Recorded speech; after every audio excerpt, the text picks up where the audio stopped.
Thank you.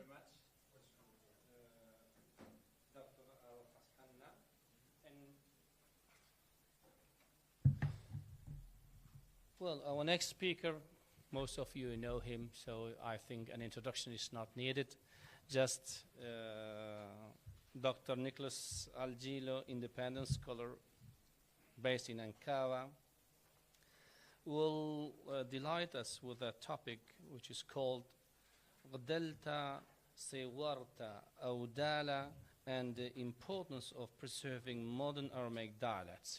His conference will be given in English, so if somebody needs a translation from English into Arabic, we have some, means. So, Nicholas, the role is yours. Thank you very much. Are you going to? I'm just trying to get it to... Okay.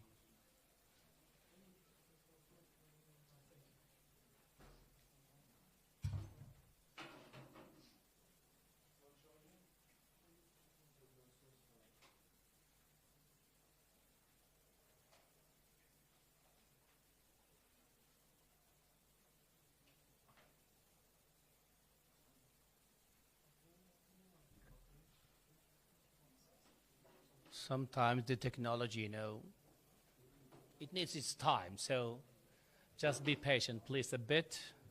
And we are going to start immediately.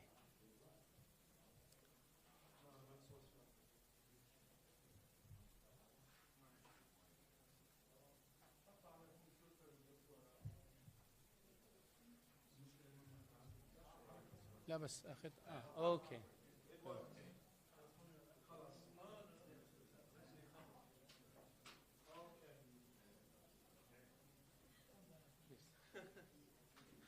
Thank you very much, Professor.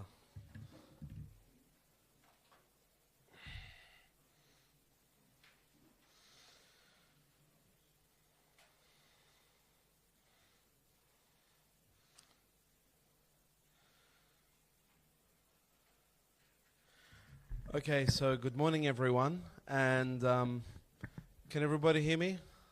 Yeah? Okay. If you haven't already been involved in organizing an international academic conference, I recommend do not. It's very difficult and very stressful. So, today I'm going to be talking about 3 words in various dialects of Neo-Aramaic and how they illustrate the need for the preservation of these dialects. Sorry, you have your hand up. الأسئلة ناخذها بعد بالنهاية بالأخير بالنهاية راح ناخذ الأسئلة. Okay, so due to their adherence to churches which utilize classical Syriac as a liturgical language, ethnic Assyrians from northern Mesopotamia have often additionally been categorized as Syriac speakers. The more complex reality, however, is that they actually speak dialects of modern Aramaic, which, while ultimately related to Syriac, are quite different in terms of morphology, syntax, and even vocabulary. On the one hand, Syriac is mostly used within a religious context, with a smaller number of extant texts containing subject matter that is historical, narrative, medical, magical, philosophical, and scientific in nature. Conversely, Neo-Aramaic dialects, which were largely unwritten until the 16th century, contain a wealth of knowledge relating to folklore, domestic and occupational and geographical themes. Now, there is a tendency, however, to downplay the importance of modern Aramaic dialects in favor of classical Syriac, which attains the status of being a prestige language. As a result, providing education in Neo-Aramaic, in addition to cultural and literary production in it, often take a back seat to the continued focus on classical Syriac. Now, this paper shall present the example of the 2 Neo-Aramaic topographical terms Qdāltā and Ṣewārtā, and the agricultural term Awdālā, which are not found in any other Semitic language, let alone Syriac or any other form of Aramaic, in order to highlight the importance of Neo-Aramaic as a living language in sync with its surrounding environment. So I will first treat the word Qdāltā, which cannot be found in any classical Syriac dictionary. Instead, one can only find the masculine form Qdāltā, which Odo describes as the backside of the body part which joins the head to the shoulders. That's quite descriptive. The part opposite the Ṣewārtā, which is the front side of the same mentioned body part.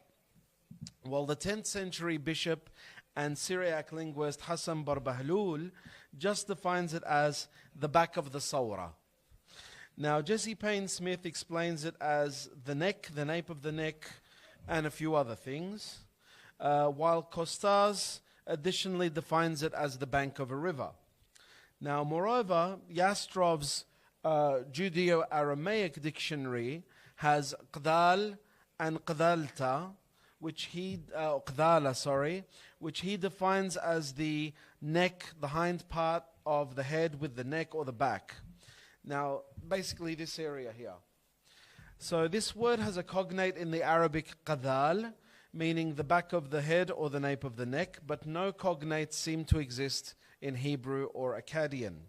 Now, the first appearance of the feminine form Qdāltā, plural Qdālyāte, however, is in Robert Payne Smith's Thesaurus Syriacus, which describes it as being a Neo-Syriac word from a glossary by American Presbyterian missionary David Tappan Stoddard, who worked in Urmia between 1843 and 1857, his death in Urmia in 1857.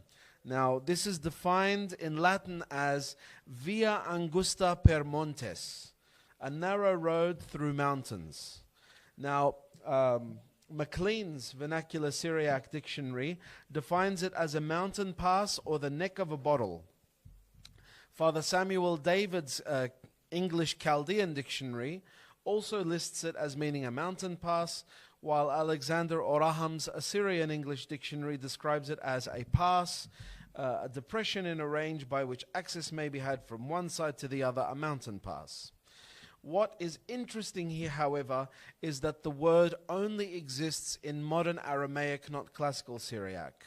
And in modern Aramaic, a feminine form of a body part is used, namely the back of the neck, to describe a geographical feature in the local topography. No classical Syriac dictionary hints that the word Qdāltā could mean a mountain pass. So that's very important.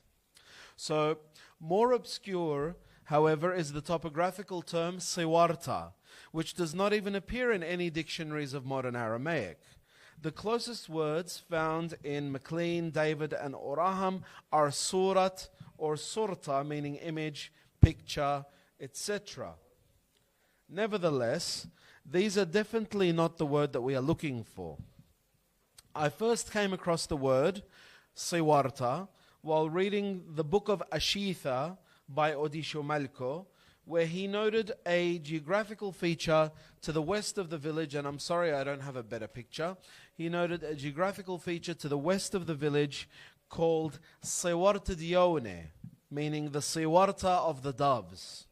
Now, after traveling to this area, now in Turkey's Hakkari province, I discovered that the same area is called Suari Kutra Geçidi, which in Turkish basically means the cavalry cruiser pass, which means nothing.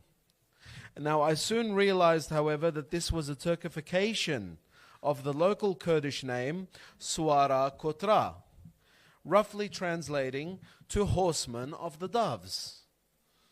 And it's closer to the Assyrian name for it, obviously. But this still did not make sense, since the feminine equivalent of Suara in Syriac, Ṣewārtā, cannot obviously mean a horseman or cavalry. It's a feminine word. So, while doing more research on the term, I found that there is another mountain pass in Hakkari known as Suari Khalil Geçidi, while in northern Iraq you have the villages of Ṣewārtā or Ṣewārē, also known as Siyar or Siyare, and Ṣewārtūka, also known as Ṣewārtīka, near Ahmadiyya. Also you have a place called Siyara Staure, near Zaho, and Malasuar, near Margasor, and Siyara to the south of Sulaimaniya. Now, I noticed at the same time that various Assyrian informants that I asked knew the village of Ṣewārtā as Ṣewārtā, and they reported that Ṣewārtūka was known by the elders as Ṣewārtā, and they also identified another Ṣewārtā at the village of Betanure in Barwari Bala. Now, indeed, here you can see where all of these places are. Most of them are in the north, but you see Siyara is very, very far south. And if you noticed in the images, they're all very close to mountain passes with very steep ascents or descents. So this also shows you how high up they are. So, indeed, I found the word in various dialects of Kurdish and listed in multiple dictionaries as Swar, Siyar, etc. In Zazaki, I found the same word as Espar or Suwar, while in Persian it is Savar, and in Arabic Sawari, and in Turkish Suvari.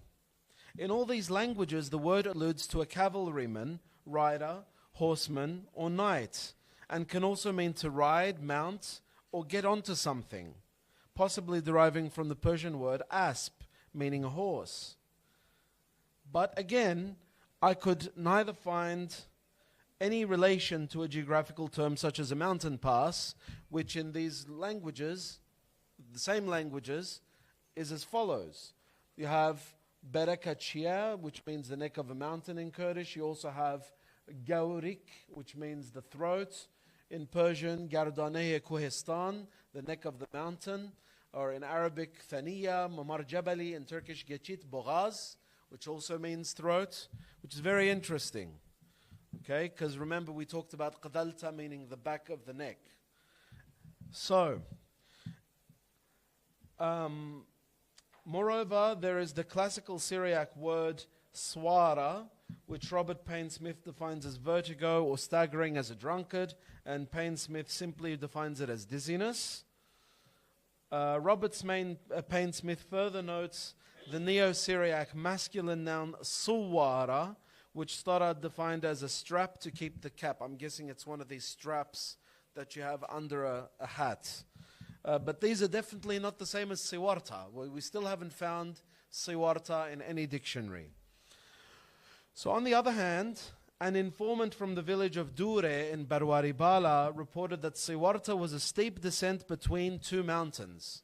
And Rabbi Odisho Malko, in the latest edition of his dictionary Hilqa Dilishana, defines Ṣewārtā, plural Ṣewārtā, or Ṣewārē, as a narrow mountain ascent, in addition to a door socket or a wooden door frame and an aim or a goal.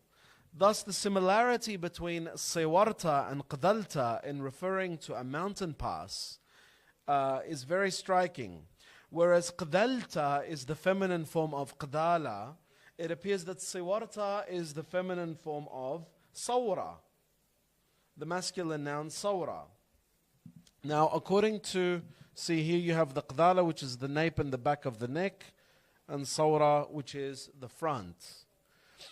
Now, according to Barbahlul, Ṣawra and Qdālā are the same. They differ in relation to he who sees it. That which is seen from the front is called the Ṣawra, and that from the back the Qdālā. Similarly, Odo notes that the Ṣawra is the body part between the head and the shoulders as seen from the front, while when it's seen from the back it is called the Qdālā. Jesse Payne Smith defines it as a neck or a throat. Kostas adds the ridge of a mountain. And Jastrov notes that Ṣawra or Sawar or Sayyar in Mishnaic Hebrew refer to the neck or the front of the neck or the throat, or interestingly the name of a valley.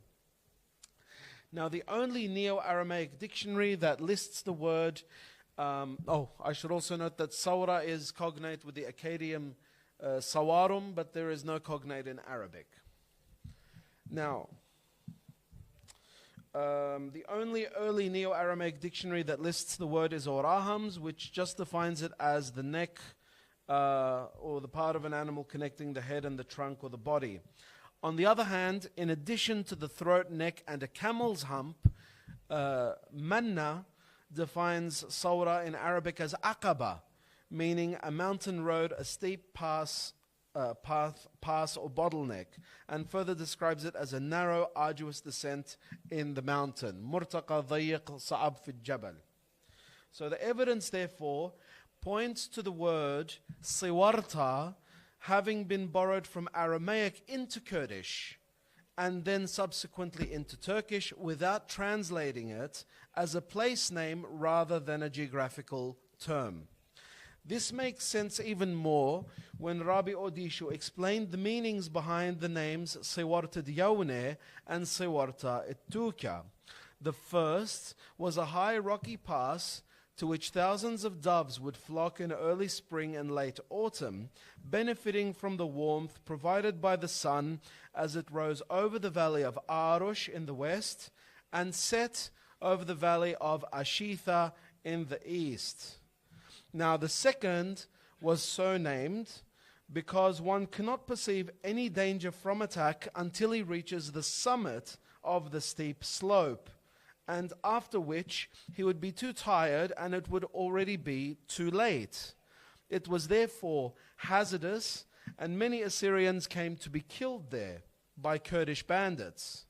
For this reason, it was called the Ṣewārtā of Tuka, which in Syriac means harm, loss, injury, trick, fraud, misery, or oppression. Ṣewārtā Tuka. Now, another word for a mountain pass in the Neo-Aramaic dialects of Barwaribala and Tiare, which I heard used at Dure just this past July, is Taretha, which no doubt is the feminine form of Tar'a, meaning a gate, door, etc. Now, Jesse Payne Smith adds that the masculine form of the noun can also mean a mountain pass, which is interesting, and in the supplement to the Thesaurus Syriacus, she adds the phrase Tar'at Tura, meaning an approach to a mountain. So you also have the very similar words. I'm not going to go through this too much because there's more interesting things to talk about. Tra'itha, Treta, Tur'a, Tur'atha, etc. And with one of them, it's actually translated as a mountain pass or an escarpment. So, the next word I will present, I again came across in a text, this time in classical Syriac, from an 18th to 19th century manuscript that I found in the Assyrian village of Tel Jadaya on the Khabur River in northeast Syria in 2002. The text, which narrates the vita and martyrdom of Saint Mamas of Caesarea in Cappadocia, was kept by a family originating from the village of Oramar, present-day Daglaja in Hakkari, who were the last caretakers of the Saint Mamas church there, which had been abandoned in 1915. Unexpectedly, the manuscript's contents are unique and have never been studied before, differing significantly from the narrative of all other surviving Syriac witnesses to the text due to the addition in a more inferior Syriac of a narrative derived from local folk traditions. Rather than Saint Mamas accepting martyrdom and dying at the stadium of Caesarea in 275 AD, the text relates that he was saved and came to Oramar and established himself there. He then collected all the snakes that had infested the land, sweeping them away with him into his hermitage and bottling them up into a hole under a large stone in the floor of the cave over which he built his church. Now, this is not Saint Mamas. I just put this here because it shows a saint driving away snakes. It's St. Patrick of Ireland. So this is the inside of the church as it looks today. Now, the text then recounts various miracles attached with the building of this church and the slaying of 2 dragons in nearby districts before shifting back to the saint's final prayer before his acceptance of martyrdom. So, as already noted, the apocryphal addition to the hagiography is written in a Syriac informed largely by colloquial Neo-Aramaic. For instance, it is notable that some words are used improperly in either their absolute or emphatic states due to lack of the absolute state in Neo-Aramaic and the author's unfamiliarity with its correct usage. Additionally, the author incorrectly renders the word aina, referring to a spring or source of water, as masculine rather than feminine. Furthermore, the word for one is placed before a noun to mark indefiniteness, as it is common in Neo-Aramaic, not in classical Syriac. While the classical, it also includes Neo-Aramaic vocabulary, such as the word zarbana. Now, while the classical Syriac root zrab means to press, urge, impel, force, etc., the Neo-Aramaic word zarbana means strong, powerful, forceful, mighty. So therefore, the saint in the text, rather than calling out in a voice that was pressing or urgent, as per the classical Syriac interpretation, was doing so in a powerful or mighty voice in the Neo-Aramaic sense. The text also includes toponyms relevant to the area, and in one instance the saint is even called by the name with which he was locally known in the surrounding area around his shrine, which was Mari Mamo. But these are not the word which I would like to discuss. So maybe I should come to that word. Now, toward the end of the inserted narrative, we read thus, and I'm going to read in Syriac. You can see the translation up there. من باثر دت نخ من بنيانه رخيو على الكودنية وز الباثر تنينا لقريثة هوزة وباهوز وقتل تنينا هاو ومخا ماما حطرة هانا ودين مورانيثة وانبق عين دمية بهاي دكثة وعوذ تمن صلوثة وسام بركة قدم علىها وسام بومت تنينا حذ أودالة أسبا ها خنا ربا إيثاوى ولام لا بومت تنينا مطل تسقي رباوى. Okay. So, my problem here was the word Awdālā. Now, while the word esba is commonly found in Syriac lexica and can mean grass, herb, plant, etc., Awdālā does not appear in any Syriac or Neo-Aramaic lexicon. At first glance, it appears to come from the af'al stem of the triconsonantal verb bdal. In Syriac, however, this means to be mad, insane, or to stagger. And in Neo-Aramaic, it means to change or replace, badal, like in Arabic. While in Judeo-Aramaic, it means to divide or keep separate or set apart. Moreover, Yastrov defines the word Awdālā or Awdāltā as the act of distinguishing or separation, or to the Havdalah ceremony, a formula of prayer for the exit of the Sabbath or holy days. The corresponding Hebrew word is Havdalah, which means difference, differentiation, segregation, and along with the word Hivdel means distinction, and derives from the triconsonantal verb root meaning to separate or detach. Now, I also considered that the word could have been spelt incorrectly. And I found the Syriac word Awdālā, which means complaint, blame, reproof, reproach, from the verb meaning to find fault with, blame, or complain of, which is cognate with Arabic adala, meaning to deceive, to decide justly, to apportion equally, assess or estimate. It is therefore hardly conceivable that the word in the text, Awdālā, is either of these, right? And can be paired with esba. So how can you have a complaint of grass? How can you have a separation of grass? None of it makes sense. In order to refer to a physical thing which was placed in a dragon's mouth nonetheless, So I couldn't even find any cognates with Akkadian. So when I first presented, I skipped. When I first presented this dilemma to a Syriac lexicography conference at St. Petersburg in 2014, I proposed that Awdālā meant some form of partition consisting either of a large plant or maybe constructed or woven out of grass. Now, that was until 2017 when I was going through some photographs that a friend had uploaded onto Facebook of a visit that he made to the Assyrian village of Gaznach in Turkey's Şırnak province in 2008. Now, in one of his photos, he's standing on a large triangular haystack, and he had captioned the picture, Awdālā. So later I found out that MacLean had listed this as Qdāltā, with a wow, not a bet. And in the Tergawar district, this simply meant a haystack.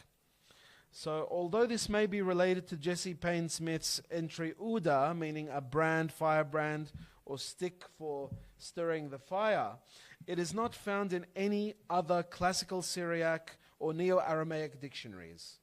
Now, except for the Surat dictionary, which recently uploaded it, but it spells it with an ayn. And here you can see the places mentioned in the text. They're mostly mountain areas stretching from the Botan district to Hakkari to the mountains just close to Urmia. Now,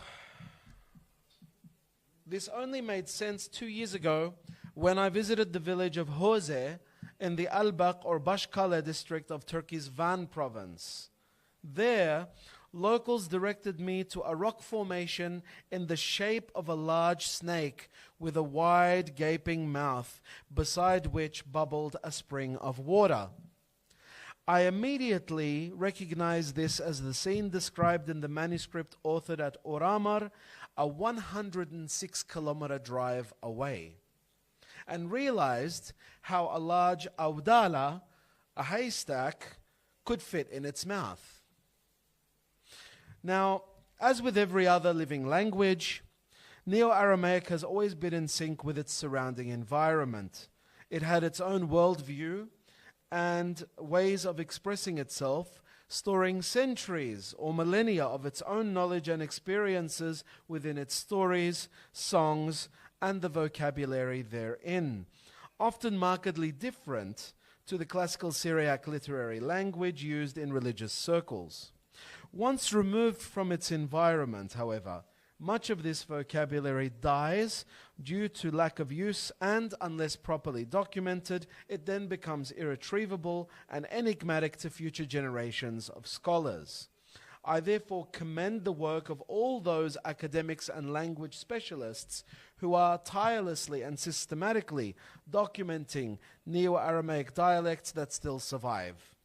Not only does this work need to be supported and continued, but we must also encourage the investment in teaching Neo-Aramaic to coming generations, as well as the production of literature in it to ensure its survival for many more. Thank you very much.